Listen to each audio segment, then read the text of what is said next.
Hello, everybody, and welcome to Just Whelmed Noted, Episode 7. So this episode we'll be talking about Episode 13, The Fix, and Episode 14, Runaways. Unfortunately, Joe is not going to be joining me on camera. He's feeling very sick right now, but he will be in the chat, and I will attempt to read his comments in my best Joe Davis impression that I can muster. But I will try to muster it. So, starting off, we got The Fix, which is an episode that is mostly about the whole Calderon is mentally broken from, being hit by Miss Martian, and it's like the episode starts off with like this whole internal existential crisis from Artemis because she doesn't feel like herself because she's pretending to not be herself, but still sees herself in the mirror despite the fact that nobody else does. And it's like this, like, really, like, yeah, this is exactly what would happen if you were undercover for this period of time and pretending that you yourself were dead. So it's very it's a very interesting way to like approach it, and also at the same time, this is like if like all the writers are like, we don't really get to spend too much time with Artemis this season, so let's just throw all the good Artemis lines in this episode because this episode is chock full of them. Oh my god. Artemis is like on fire this episode. Like, I'm telling you, it's a great Artemis episode. But she comes to find out, walks into the room to find Simon. So she's like, "Oh, great! How are we going to have to deal with Simon doing Simon things?" So she's like, "I'm just gonna secretly poison him with the tiny little dart that I got. He's gonna get stuck, and he's gonna be like, 'What's going on?'" Ugh. I think it's the same toxin that was used on uh, Whisper and Ugly. She wrecks Simon so hard. Holy shiz, says Joe. All right. That's not a great Joe impression. I'm just gonna read his comments. It's pretty bad.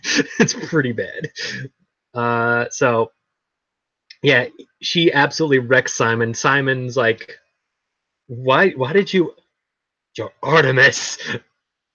And then he's just like, he starts smacking Artemis around. He does put it together very quick, Joe. You were right. He does put together what happened, but to be fair, he invaded her mind to figure that out. So it's kind of cheating. He figures it out about as fast as Megan does, because Megan, you figured it out the exact same way. But meanwhile, it's like they're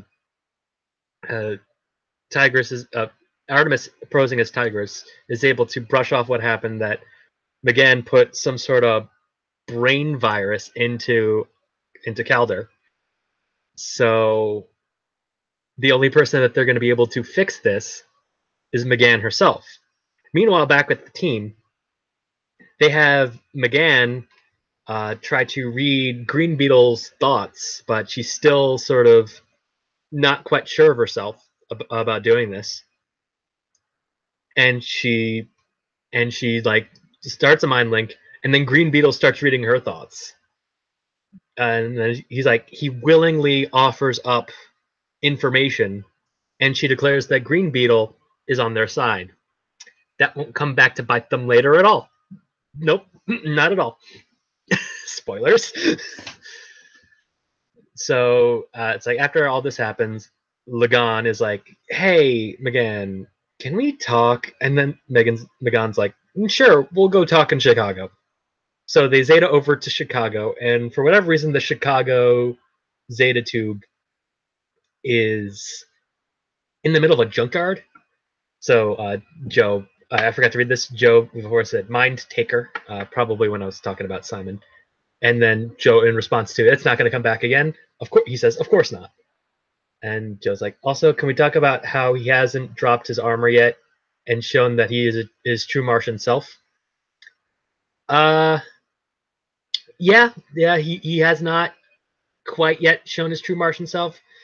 I mean, he he morphs later in this episode while in his human form. His beetle goes over him while he's in his human form and then morphs into a Martian.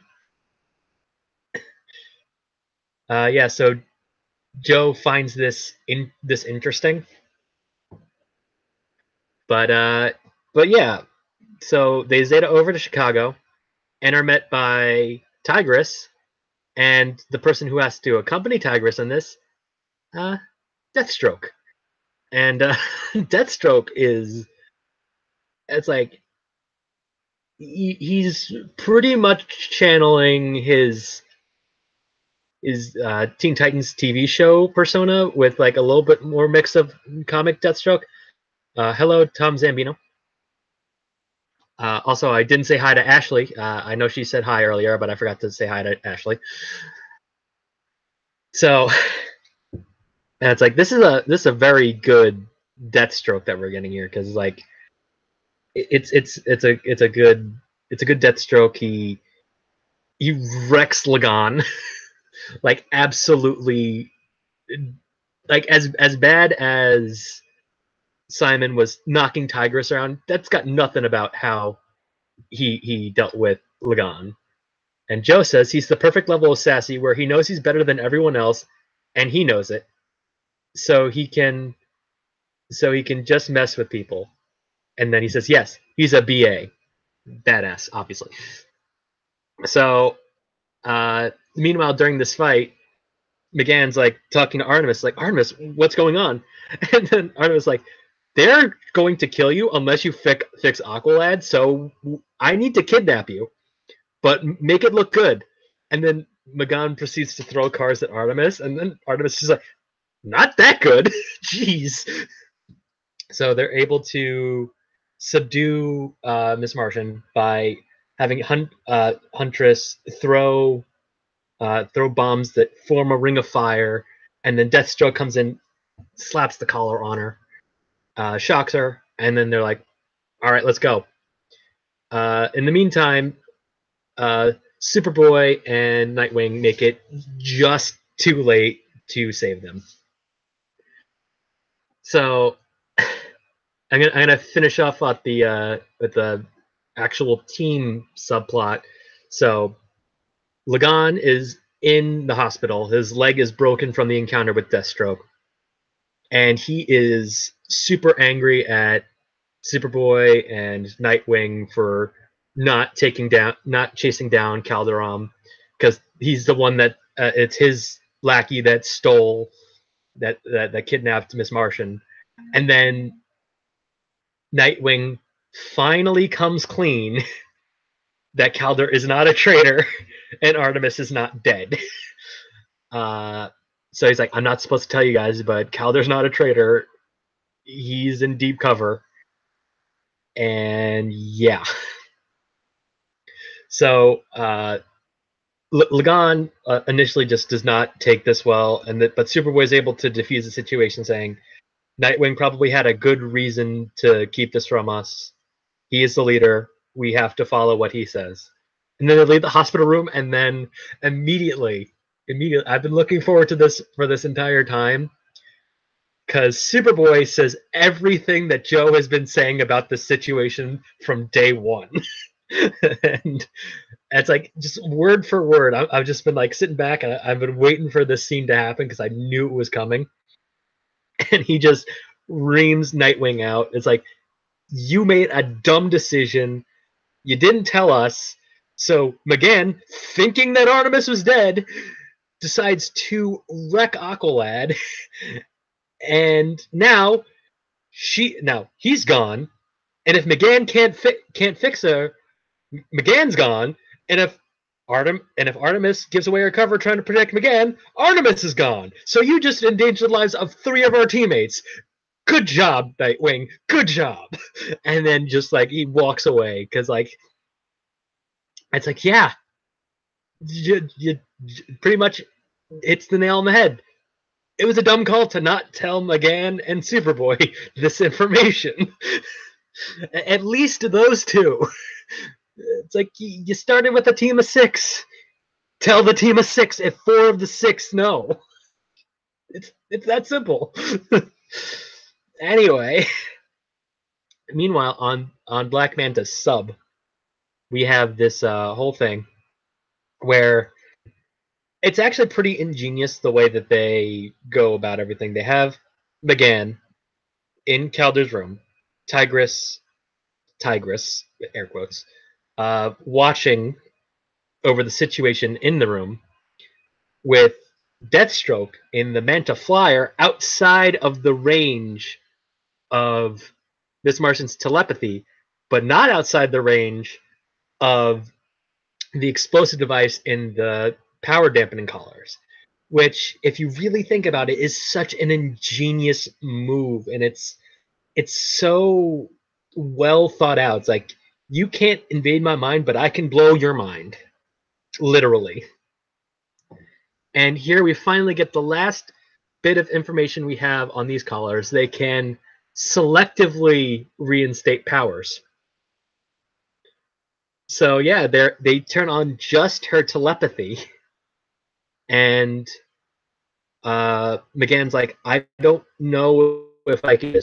If I go in there, me as a threat. Artemis just looks behind her, sees her reflection as herself, and she's like, so then take me too. He won't perceive me as a threat. So they go into Aqualad's mind, and and of course his mindscape is literally just Atlantis in ruins. And oh my god, this entire sequence is like, it's like we had a couple of Mindscape episodes season 1. This is the Mindscape episode of this season, and it's good. It's real good. And it's the only one that doesn't involve a fight with Simon. And it's just a we gotta fix this. This is nothing we've ever done before. But of course they show up, and immediately Artemis is like, it's underwater. I can't breathe. I'm drowning. And then Miss Martian gives the crucial information that if you don't believe it's real, it won't affect you. So with that, Artemis is able to breathe underwater. And then Tula shows up and proceeds to wreck Miss Martian. This episode's just a lot of, and then so and so gets wrecked by one person. It's insane. Because it's a mental projection of Tula protecting Calderon. It's like, but Artemis is trying to be like, McGann, you literally just told me it'll only affect you if you believe it's real. And then immediately, McGann just like curled up in the corner. She's just like, "Oh my fault, oh my fault, oh my fault," and she just can't deal with what she's done to Calder at this point. It's like everything has just built and then just came crumbling down. So Artemis is like, I can't help you. Let me try to reason with Tula. And then Artemis is like, wait a minute, you're not even Tula. What am I doing? I gotta go find Calder. So she's able to search around and is able to find Calder, who is sitting like in the middle of the ruins.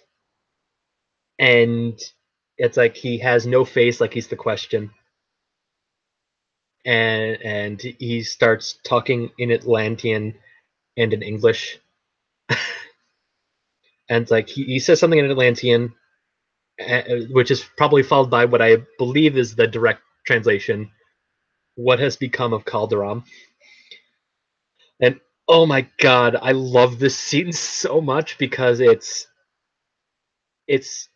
perfectly dramatic. It's also got comedy because immediately Artemis is just like, I knew I should have paid more attention my freshman year at Lantian. But she's trying to reason with Calderon. Like a portal opens up, and I believe if he went through that portal, he'd be gone for good, which would be awful. So, so Artemis uses her freshman level. She uses her freshman level Atlantean knowledge to remember the word for together, symbiose. And it's like Joe is now said, I love the reference to Atlantean. That Atlantean is a class in high school. Totally makes sense. Better world building than Bright. Probably. I mean, the people behind the series are no slouches. They've built the world of Gargoyles. They built the world of Spectacular Spider-Man. It's like they're just great at this sort of thing. So credit to them. They know what they're doing. So she's able to bring Calder over to McGann, literally dragging him through the mental projection of Tula that evaporates, and uh, they she brings them together, and then McGann like takes the hand of Calder, and she's like, I know this is in ruins, but it doesn't need to be ruins. We can rebuild it together. And McGann is able to help Calder like reconstruct the columns and put everything back to where it should be. But Artemis is then immediately taken out of the entire thing by Black Manta putting his hand on her shoulder and like immediately blowing her out of the mindscape. And she's like, I feel like I'm sorry, I've just been lost in thought. I feel like I've been standing here for hours. And Black Manta just says, you have been 6 hours. Is there any progress? And then McGann's like, it, yes, but very slow. This is gonna take some time. And then Black Manta's like, you better not be stalling, girl.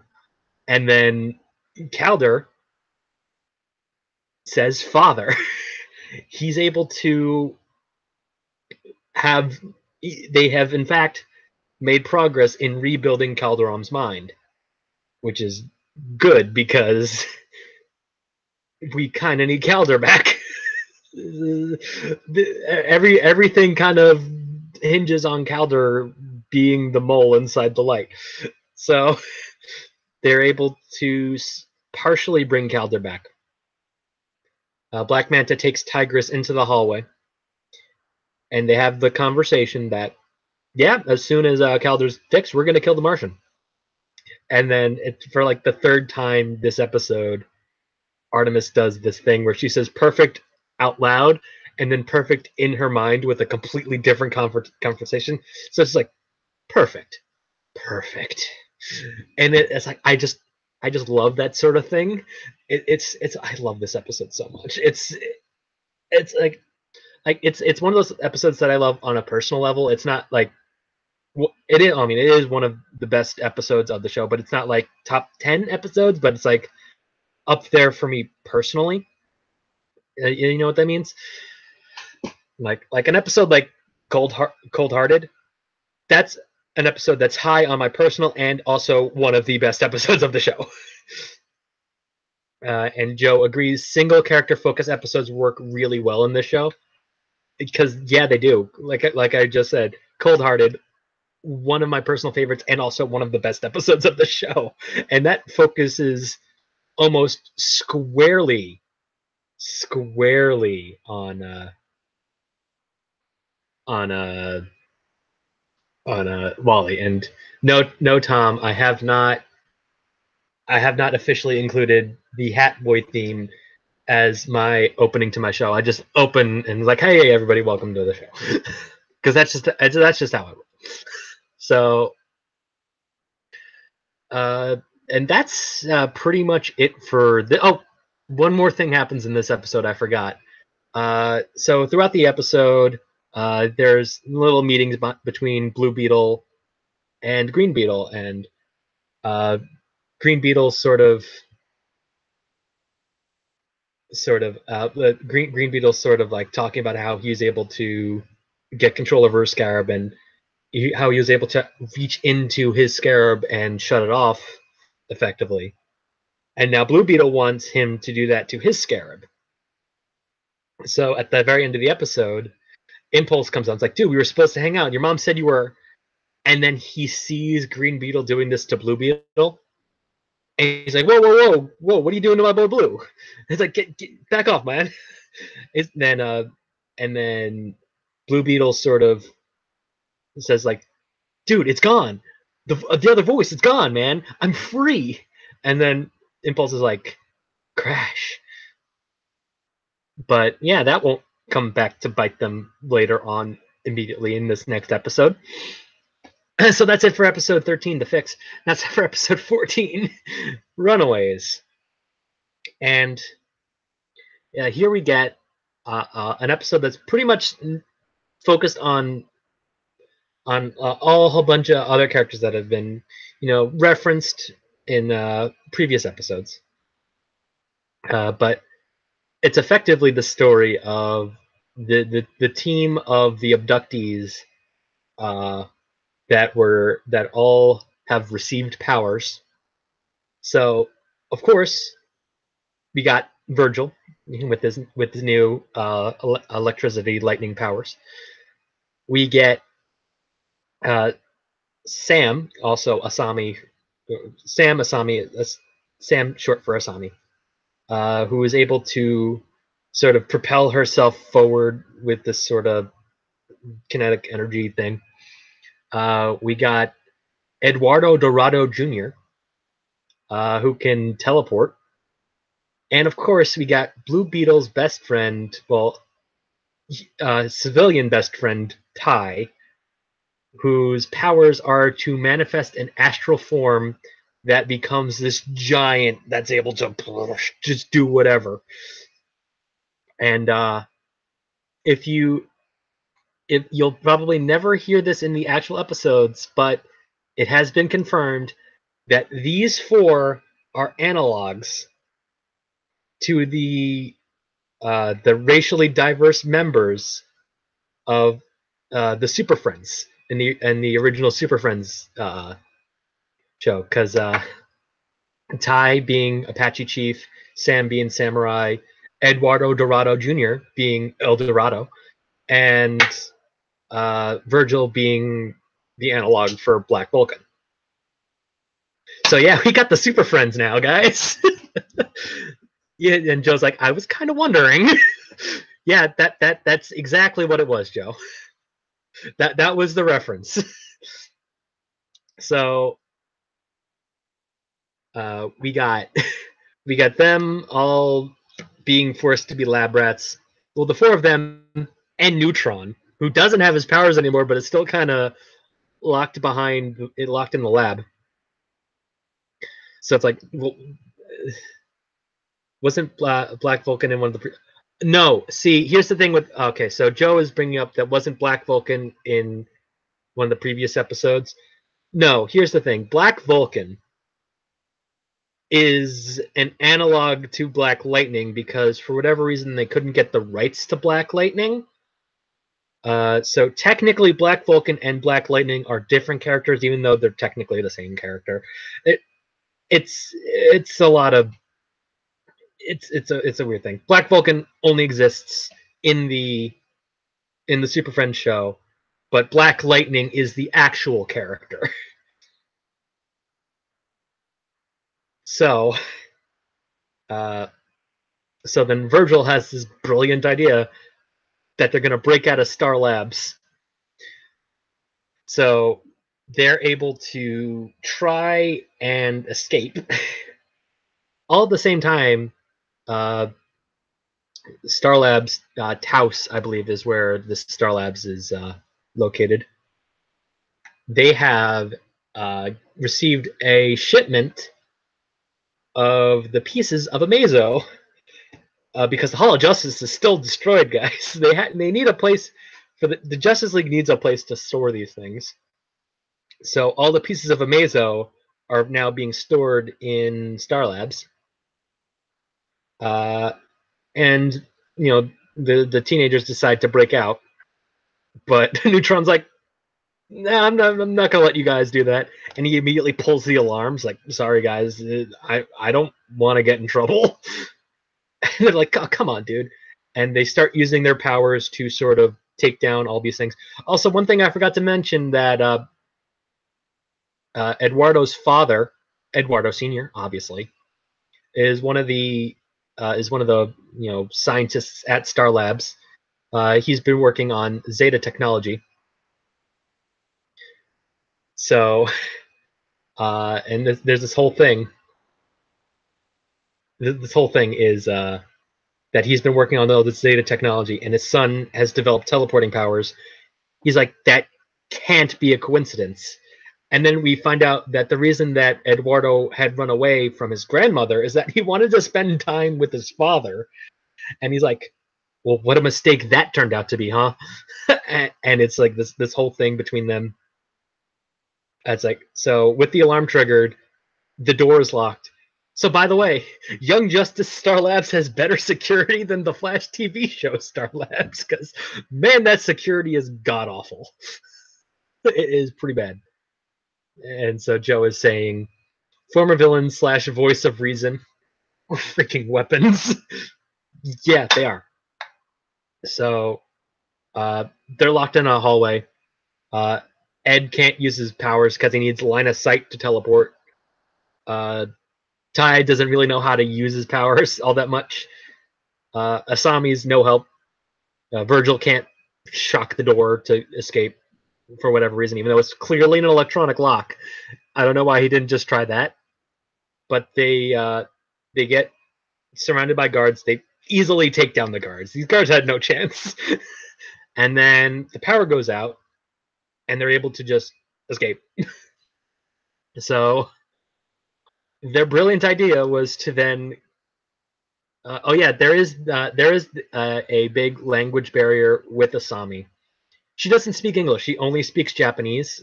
So they don't know what Asami's saying. Asami really doesn't know what they're saying, except for one of the researchers, the one that's been essentially forcing them to do a whole bunch of menial stuff. He's the only one that knows how to speak Japanese. So they're like, oh man, this sucks. So the entire time they just don't really know what Asami is saying. So their brilliant idea is to go to the bus stop and take a bus to Dakota City, because Virgil is literally the only one that didn't actually run away from home. He was just snatched when he was meeting his sister at the bus station. Which really sucks, technically, because oh. Oh, one thing I forgot about last episode. There's a small little diversion. There's a new Reach soft drink called Reach, which has the additive that the Reach is doing, and it's got it's supposed to make the human race complacent over time. It also includes an extra thing to track the metagene. And also, there's this great commercial starring the Reach ambassador and G. Gordon Godfrey. Oh my god, that's such a great commercial. And it's also really odd to listen to that commercial because it's sung by the Impulse voice actor. And it's a little distracting because like you just sound like Jason. Dude, you didn't even sing the songs in a Goofy movie. Why are you singing this? It's actually really distracting that he didn't sing the songs in a Goofy movie if you really think about it. But anyway, just had to drop back to episode 13 for a brief second to bring that up. Anyway, they're in the bus station. Uh, they have this conversation about how if they go to Dakota City, Eduardo just wants Eduardo wants to get rid of his powers, and Virgil's like, you know what? I like my powers, and he reaches behind him, magnetizes a drink out of the soda machine. He starts to drink it, and they're like, dude, don't drink that. It's Reach. And he pulls out a Reach peach. He's like, oh, God damn it. Which is the only reason I had to bring up the commercial, because it also happens in this episode too. So Ty's like, dude, just wake me up when it's time to go. So Ty falls asleep, and immediately they're tracked down by Star Labs. But in the meantime, Blue Beetle, he got a call from Nightwing that he has to go track down these runaways. And here's the thing. Throughout this entire episode, Jaime just doesn't feel quite like Jaime. Like, even just from, like, it's like as the episode goes on, it, becomes more and more apparent that something is off. But, like, it's like every now and then he doesn't quite phrase a sentence like you would expect him to do it. And it's actually very interesting to watch when you know what is going to happen. But as, like, Jaime just feels slightly wrong the entire episode, but with good reason. So Jaime is able to is able to arrive at Star Labs. He sort of diffuses the situation between the teens and Star Labs. It's like, dude, don't shoot at them. It's like, what are you doing? Why are you shooting at them? But the asleep Ty is able to access his astral form, and he literally just knocks the ceiling off of the bus depot, grabs his friends, and runs. But no astral form running is going to outrun Blue Beetle at his top speed. So Blue is able to make it to them. He reveals his identity to the group, which obviously Ty is like, Jaime? What? You're Blue Beetle? Okay. Sure. And they make the decision that going to your family is the worst idea you could possibly have, Virgil. You got to come with me to my friend Green Beetle. So it's like, you either got to go to Star Labs or come with me to meet my friend Green Beetle. So they all decide to walk to Green Beetles for whatever reason, despite the fact that most of them have faster, movement options. They all decide to walk. And Blue Beetle gets a call that there's a problem back at Star Labs. Yeah, Red Volcano is back, and he's trying to steal the head of Amazo. So, yeah. How did Red Volcano come back? Wasn't he destroyed? And isn't also isn't Tio Moro dead?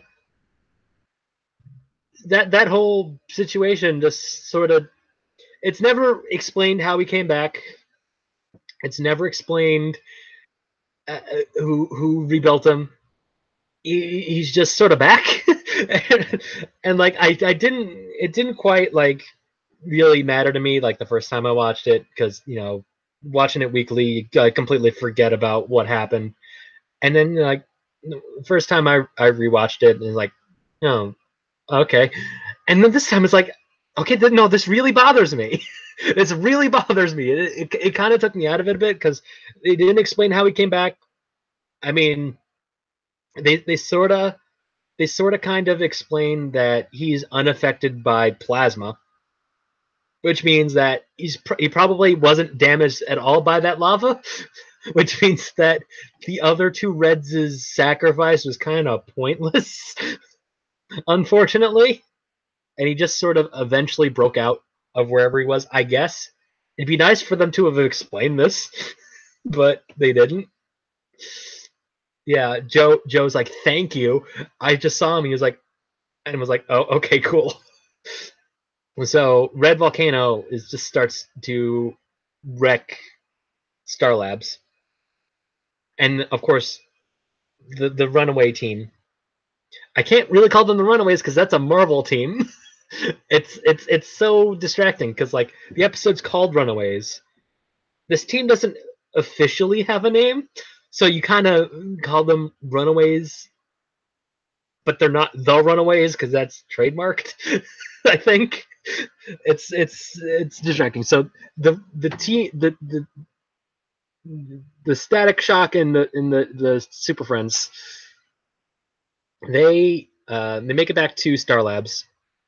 They start like they show up like it doesn't look like a killer robot's attacking, and immediately Blue Beetle and Red Volcano just like start crashing through the sky, and they're like, oh look, there is. Okay, so they start to figure out what's going on. Like, hey, maybe we can use our powers to help somewhat. And Blue Beetle, oh man, Blue Beetle, he is going a little crazy here. It's like, starts hitting with the plasma. That clearly doesn't do anything. So he starts to hit him with a sonic attack, max volume, and he starts hitting Red Volcano. And then the team just starts to realize that, hey, Jaime, this is destroying Star Labs. You might want to cool it. He's just like, nah. And then he doubles what he's doing by adding in another arm. So at this point, you should be real curious about what Jaime is going through right now. It's like at first he just says a couple of things that's real weird. Now he's actively destroying a building. And then everybody's like, Ty, how well do you know this guy? And Ty just brushes off like, he's fighting a robot, okay? I don't want to get in his way. But then the team's like, okay, we gotta go save everybody inside. So what's nice is that they have this whole thing. I think I accidentally skipped over one of the most important scenes. Is like, because before it said that Ed couldn't teleport with other people, but there's this whole scene where Red Volcano's just rummaging through all the Amazo parts. It's like, where is the head? And Eduardo's father's just like, it's not here, dude. Why would they ever put the head with the rest of the body? And then Red Volcano's like, I'm gonna murder you. You're going to die. And then Eduardo just sort of teleports in. He's like, and then he teleports his father away with. That's the first time that he's been able to teleport with somebody else. Nice scene together where he's like, I was properly motivated, and it's like this great sort of like reconciliation between those two, because of all the stuff that's been going on between them since he's been abducted. So the team just starts to save everybody. They save the guards. They save that asshole researcher guy. They get everybody out of the building, and then they go back to go help Jaime. But yeah.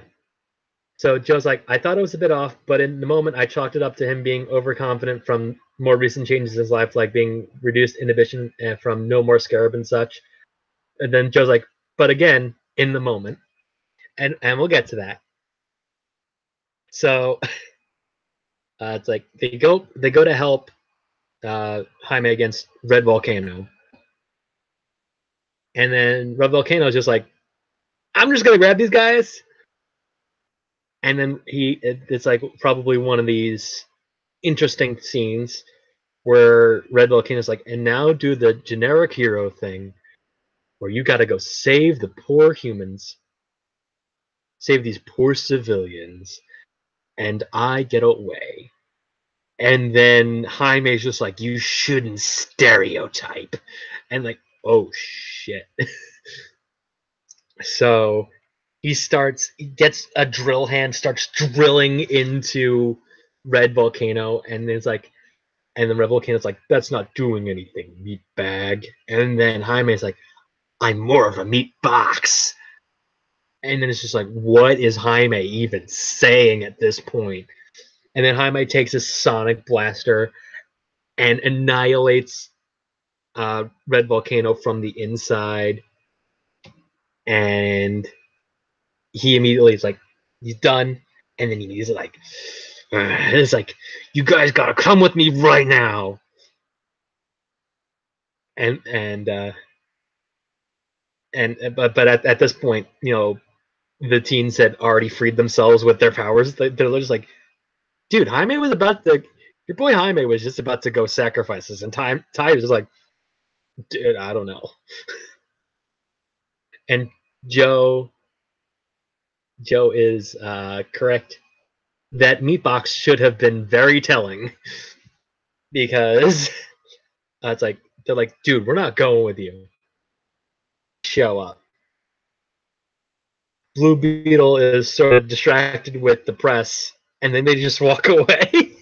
Which is such a strange scene that they just sort of walk away and get away very easily with cameras right there. But he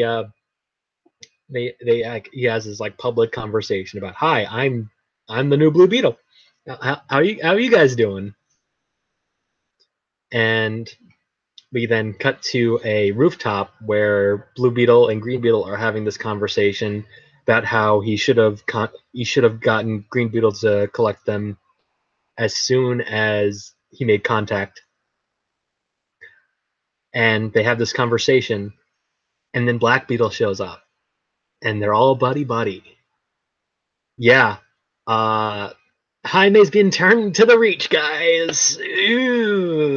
Ooh. That's gonna be an issue.